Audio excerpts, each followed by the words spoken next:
ఆచి చికెన్ మసాలా. ఒకరు దద్దమ్మ అంటే మరొకరు ఎద్దు ఆంబోతు అట. ఇది శాసన మండలిలో రచ్చ. వివరాల్లోకి వెళ్ళినట్లయితే నిన్న వర్షాకాల సమావేశాలు ప్రారంభమయ్యాయి.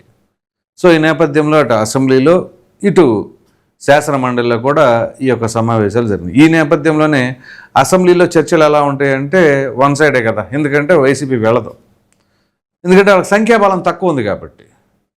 ఇక్కడ చూస్తే శాసన మండలిలో వచ్చేస్తారు, ఎందుకని అక్కడ సంఖ్యాబలం ఉంది కాబట్టి.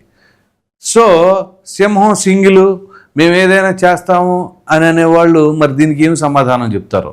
ప్రతిపక్ష హోదా లేకపోతే మేము రాము, ప్రతిపక్ష హోదా అనేది ప్రజలు ఇవ్వాలి, కానీ మాకు సంబంధం లే, మాకు కావాల్సిందే అనే తరహాలో ఉంటారు. ఈసారి ఏదో చెప్పుకుంటూ ఉంటారు కదా, ఈ ఎలివేషన్లకి తక్కువ ఉండవు, సింహాలు సింగిళ్ళు అవి ఇవి అంటారు. తీరా ఇక్కడ చూస్తే అసెంబ్లీకి వచ్చి సమాధానం మాట్లాడే దమ్ము ధైర్యం లేదు అని చెప్పేసి తెలుగుదేశం పార్టీ ఆరోపణలు చేస్తూ ఉంది. ఇది ఎలా ఉంటే నిన్న శాసన మండలి ప్రతిపక్ష నేత అయినటువంటి బొత్స సత్యనారాయణ, అంటే మాజీ విద్యాశాఖ మంత్రి ఆయన, అంటే అఫ్కోర్స్ తొలి క్యాబినెట్లో మున్సిపల్ శాఖ, రెండో క్యాబినెట్లో విద్యాశాఖ చేసిన వ్యక్తి బొత్స సత్యనారాయణ. ఇక ఆపోజిట్లో అచ్చెన్నాయుడు గారు, ఈయనేమో వ్యవసాయ శాఖ మంత్రి. సో వీరిద్దరి మధ్య వారు ఎందుకు వచ్చింది? సో ఆ తర్వాత అది ఎంత శృతి మించింది ఏంటి? ముందుగా ఒకసారి చూపిస్తా మీకు, ఆ తదుపరి మనం విశ్లేషించుకుందాం.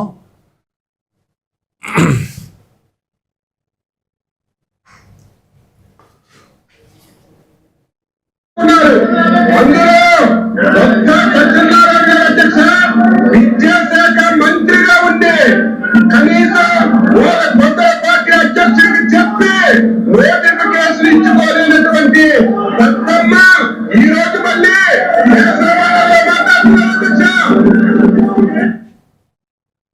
ఇది ఫస్ట్ వర్షన్. ఏమిటది? అచ్చెన్నాయుడు గారు బొత్స సత్యనారాయణ గారు టార్గెట్ చేసి మాట్లాడారు. ఏ విషయంలో? డిఎస్సి మీద వీళ్ళు చేస్తున్న ఎలిగేషన్స్ ఎంతటి పాపం అంటే వైసీపీ వాళ్ళు చేసింది మామూలుగా కాదు. అమ్మ పెట్టానేవదో అడుక్కు తిన్నానేవదో అనే సామెత వీళ్ళని చూసి నేర్చుకోవాలి, లేకపోతే వీళ్ళని చూసి అది వచ్చిందేమో, ఇట్లాంటివి వస్తాయేమని పెద్దలు ముందే ఊహించారేమో ఇట్లాంటి వాళ్ళని చూసి అని చెప్పేసాను. అంటే ఈయనంటే బొత్స గారని కాదు, నేను అది వైసీపీ వాళ్ళు. సో ఇప్పుడు ఈయన అన్నది ఏంటి అంటే, బొత్స సత్యనారాయణ గారు విద్యాశాఖ మంత్రిగా చేశారు, ఒక డిఎస్సి కూడా వేయలేదు. వాళ్ళ నాయకుడికి, అంటే ఇక్కడ ఈయన పదాలు కొంచెం ఏంటి, వీళ్ళు రాజకీయపరమైన అంశాలు ఇవి పార్టీ ఆఫీస్లో ఉండి ప్రెస్ మీట్లో మాట్లాడవలసి, శాసన మండలిలో అలా మాట్లాడకూడదు. యాక్చువల్గా చెప్పాలంటే చేతగాని ప్రభుత్వం అనో, సరే దాని ఉద్దేశం దద్దమ్మ ప్రభుత్వం అంటే అది భూతేం కాదు, లేకపోతే అన్పార్లమెంటరీ లాంగ్వేజ్ కాదు అని చెప్పేసి ఆయనే మాట్లాడారు, అది వేరే విషయం. కాకపోతే అది పర్సనల్గా టార్గెట్ చేసినట్లే వీళ్ళు ఫీల్ అయ్యారు. సో ఈయన విద్యాశాఖ మంత్రిగా సెకండ్ క్యాబినెట్లో ఉన్నప్పుడు ఏమాత్రం కూడా డిఎస్సి లేదు. సో కనీసం మీ నాయకుడికి చెప్పి డిఎస్సి వేయాలి అనే ఇది లేకుండా చేశారు అని చెప్పేసి ఈయన టార్గెట్ చేసి, ఈయన ఎందుకు టార్గెట్ చేశారంటే వీళ్ళు కదిలించి కొట్టుకున్నారు అనుకోవాలి. వీళ్ళు వేయకపోగా వేసిన వాటిని డిఎస్సి అది ఇది అని దగా డిఎస్సి అని వీళ్ళు మాట్లాడుతూ ఉన్నారు కాబట్టి అందు గురించి వీళ్ళు గట్టిగా కౌంటర్ అటాక్ చేశారు. అయితే శాసన మండలిలో ఆ రకమైన మాటలు ఒక విధంగా ఖండించాలి, హుందాకరంగా. మీరు ఒక నోటిఫికేషన్ కూడా వేయలేకపోయారు అని చెప్పేసి అనొచ్చు. కాకపోతే అది కొంచెం తీవ్రతరంగా అన్పార్లమెంటరీ లాంగ్వేజ్ కాకపోయినా ఆ భాష ఎందుకు అవసరమా, ఇంకా ఏం మాట్లాడారో చూద్దాం.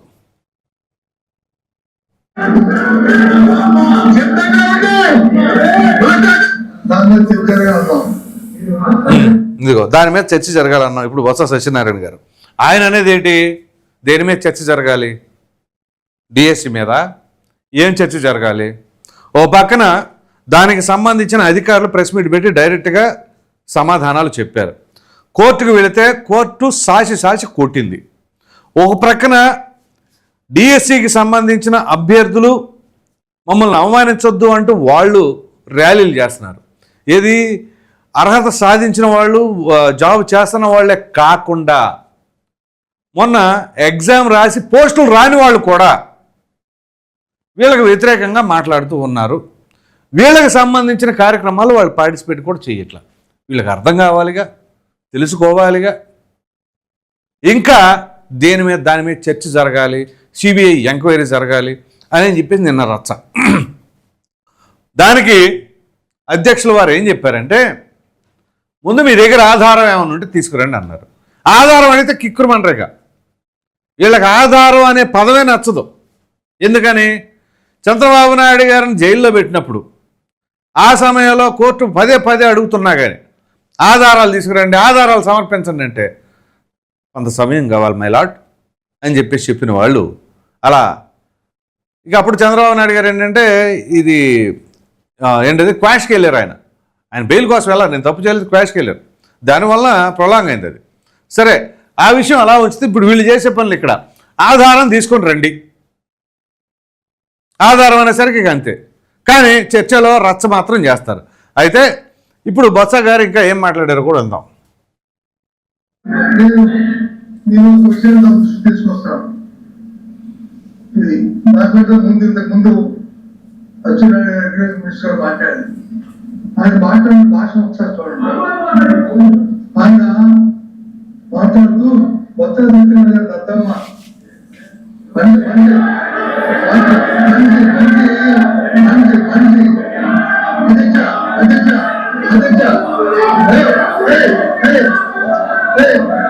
ఇది విన్నారా? అధ్యక్ష అన్నారు, బాగుంది. వాళ్ళు ఏదో అలర చేస్తున్నారు. ఈయనేమో ఏ అంటున్నాడు. సీనియర్ మోస్ట్ నాయకులు కదా బొత్స గారు, మీరు కూడా ఏ అని అక్కడ మాట్లాడేది ఏంటి? మామూలుగా బరిగొడ్డునో లేకపోతే గొర్రెలో వెళ్తున్నప్పుడు ఏ అన్నట్టుగా ఏంటండి అది?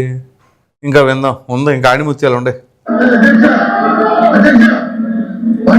మనిషి పెరిగితే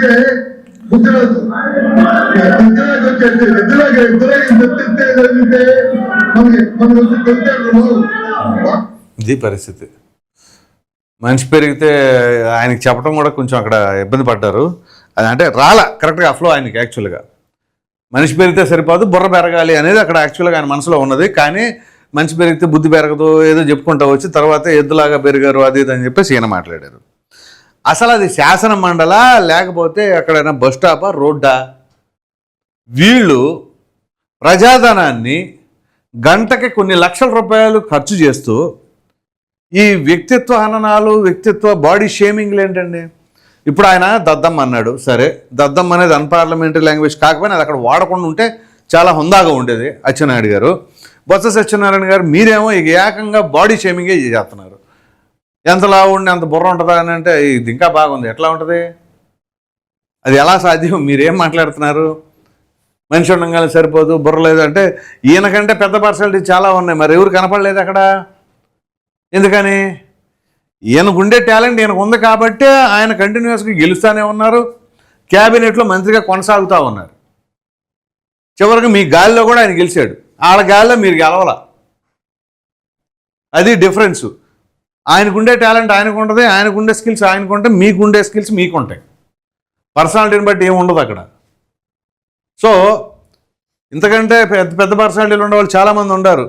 కానీ అసెంబ్లీలో అడుగుపెట్టలేకపోయారే, లేకపోతే మంత్రి కాలేకపోయారే. ఎందుకని? సో పర్సనాలిటీకి బుర్రకి సంబంధం లేదు అని చెప్పేసి ప్రతి ఒక్కరికి తెలుసు. సో మీరు ఇప్పుడు ఆయన బాడీ షేమింగ్ చేస్తున్నారు.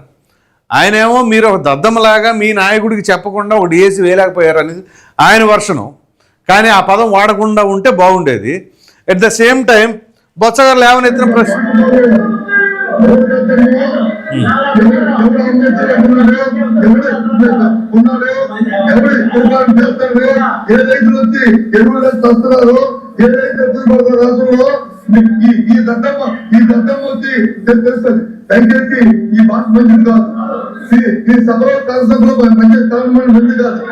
రైట్. ఇప్పుడు కరెక్ట్గా మాట్లాడారు బొత్స గారు. అదేంటి? ఆయన వ్యవసాయ శాఖ మంత్రి కాబట్టి ఎవరు దద్దమ్మ తెలుసు. ఎందుకంటే మీరు రైతులు ఇబ్బంది పడుతుంటే మీరు ఏం చేస్తున్నారు? ఎరువులు టైంకి ఇస్తున్నారా? ఎరువులు కొరత వచ్చింది కదా, దానికి ఏం చేస్తున్నారు? ప్రశ్న కరెక్టే. ఎవరు దద్దమ్మ అనేది ప్రజలు తెలుస్తారని ఇది కూడా బాగుంది. దానికి ముందు ఆ పదం అనకుండా ఉంటే బాగుండేదిగా. మీరు ఎద్దు, ఆంబోతు, పర్సనాలిటీలు, బాడీ షేమింగ్ అవి లేకుండా ఉంటే బొత్స గారు హుందాకరంగా ఉండేది. కానీ ఇప్పుడు ఆయన శాఖకు సంబంధించి ప్రశ్నిస్తున్నారా? ప్రశ్నించండి. ఎప్పుడు ప్రశ్నించాలి? వాళ్ళు అడిగిన ప్రశ్నలకు మీరు సమాధానం చెప్పి అప్పుడు ప్రశ్నించాలి. మీరు ఏం చేశారు, మీరు డిఎస్సి ఎందుకు వేయలా అని చెప్పేసి అచ్చెన్నాయుడు గారు అడిగిన ప్రశ్నకి సమాధానం చెప్పి అప్పుడు మీ శాఖకు సంబంధించి, వీరి శాఖకు సంబంధించి మీరు ప్రశ్నించండి. మీ శాఖకి సమాధానం చెప్పలేరు, కానీ ఆపోజిట్ వాళ్ళ శాఖను మాత్రం అడుగుతారు. అడగండి, తప్పులేదు, నేను కాదంటలా. కానీ వీళ్ళు అడిగిన దానికి కూడా మీరు సమాధానం చెప్పాలి కదా. ఏ ఏ ఏ ఏ నడుచుకుంటూ ఉంటే ఏంటి శాసన మండలి, ఇంకేంటి పెద్దల సభ. శాసన మండలి అంటే ఏంటండి? పెద్దల సభ. ఇదే జగన్మోహన్ రెడ్డి గారు అధికారంలో ఉండగా శాసన మండలి రద్దు చేస్తాను అని చెప్పేసి అన్నాడు. ఆ వేళ్ళు అప్పుడు రద్దు చేసి ఉంటే సరిపోయింది, అదేమో గోల వదిలిపోయేది. ఈ శాసన మండలిలో కూడా వీళ్ళు ఉండేవాళ్ళు కాదు. ఇవాళ ఆ శాసన మండలి దిక్కైంది జగన్మోహన్ రెడ్డి గారికి లేదా వైసీపీకి. అక్కడ అసెంబ్లీకి రమ్మంటే మాత్రం మేము రాము, ఎందుకంటే మేము అప్పుడు అక్కడ మమ్మల్ని గట్టిగా ప్రశ్నిస్తారు. పోనీ శాసన మండలి పక్ష నేతగా జగన్మోహన్ రెడ్డి గారు రావచ్చుగా, వచ్చేవాడైతే అక్కడికే వస్తాడు. కాబట్టి ఎక్కడికి వచ్చినా ఏం సమాధానం చెప్పలేం. అదేమిటంటే మేము ప్రెస్ మీట్లు పెడతాం, 2-3 గంటలు మాట్లాడతాం, ఉపయోగం ఏముంటుంది? ఇక్కడికి వచ్చి 5 నిమిషాలు మాట్లాడినా బాగుంటుంది. అయ్యన్న పాత్రుడు గారు ఓపెన్ ఆఫర్ ఇచ్చారు మీకు, ఓపెన్ ఆఫర్. మీరు రండి, ఎంత సమయం కావాలన్న సమయం ఇస్తాను. అసలు సమయం అనేది వంక అనేది ప్రజలకు అర్థమైపోయింది. మరి మీరేమనుకుంటున్నారు ఈ వీడియో పైన అనే అభిప్రాయాన్ని కామెంట్ సెక్షన్లో తప్పకుండా తెలియజేయండి. Thank you.